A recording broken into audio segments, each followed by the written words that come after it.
The Hunger Games Mockingjay Part 2 has the war starting between the rebellion and the Capitol.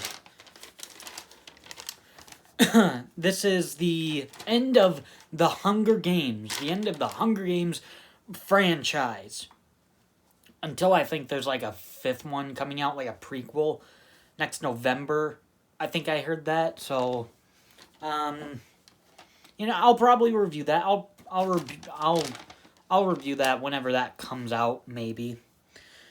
I will eventually review that movie. Not exactly sure when though.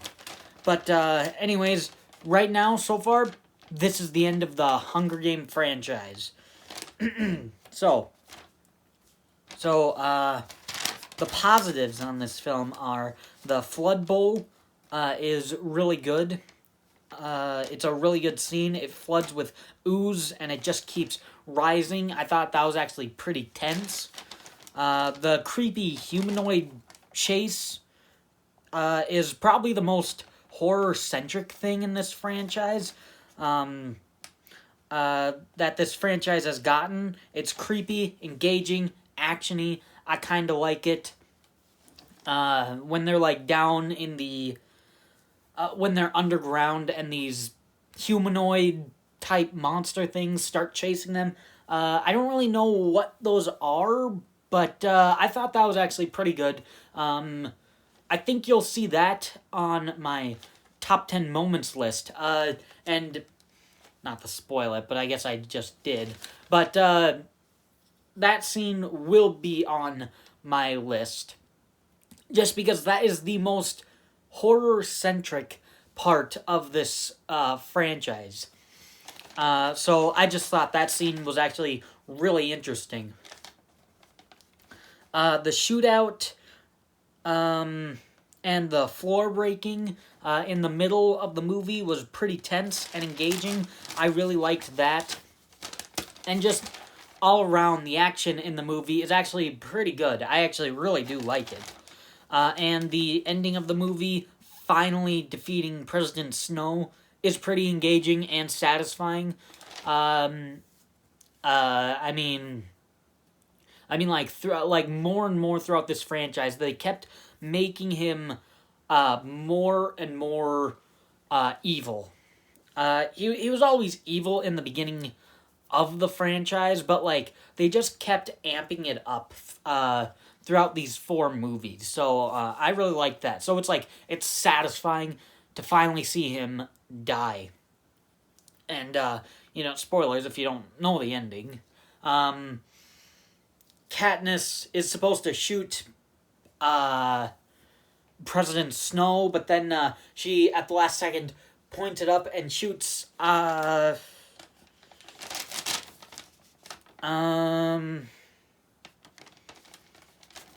I don't even remember what her name is. But she shoots one of the older women. And Snow is just laughing. And then, like, the town just rush in on him and just kill him. So I actually really like that scene. I thought it was a very satisfying ending to the Hunger Games franchise. So that's it for positives. On to the negatives. The first negative is the first 50 minutes of the movie is actually really slow. And I was while watching the movie, I kept checking how much time in the movie we were. Like, okay, we're 20 minutes, 30 minutes, 40 minutes. Not until like 50-ish minutes into the movie where I actually kind of really got engaged with the movie. That's when like the action started to ramp up. So I wrote down the first 50 minutes of the movie is slow. So I mean, like, what I did was I wrote the first and then like drew a line to put whatever time is there, and then just kept on writing of the movie is slow. And so what I found out was like the first 50 minutes of the movie is slow. And this is a movie that's, let me get the case.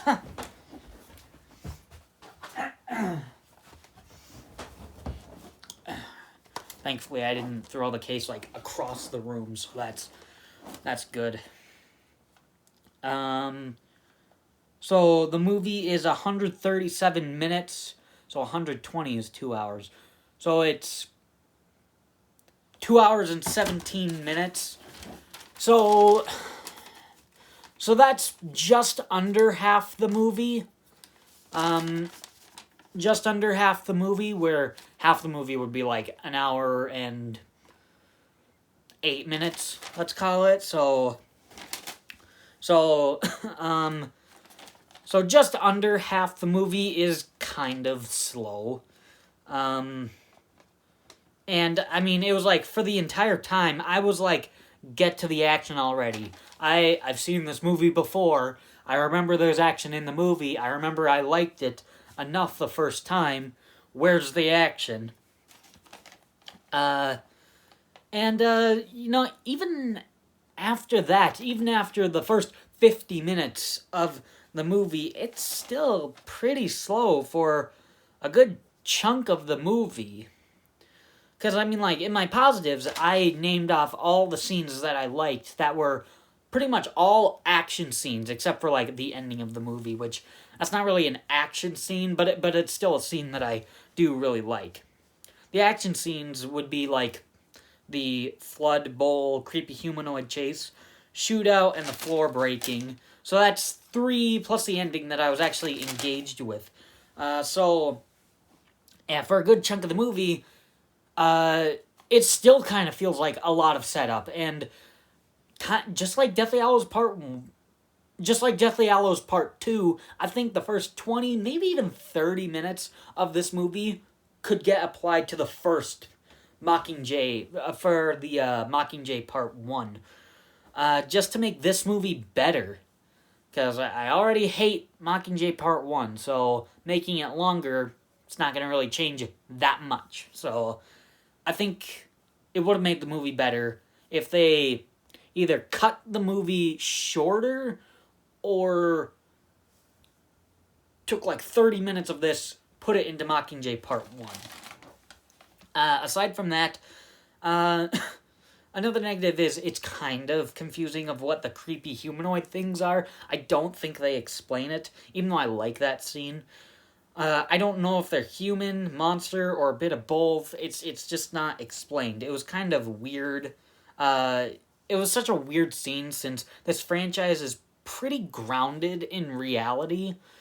I mean, like, aside from maybe some sci-fi technology, new technology stuff for the franchise, it seemed pretty grounded. Like, nothing supernatural, I guess, which I guess the creepy humanoid things weren't supernatural, but they certainly weren't, like, human. So, even though I do like that scene, it was just weird to see it in the franchise, in this movie. And another negative is, I think I kind of already said this, but the movie gets kind of long. It has great moments, but it's long.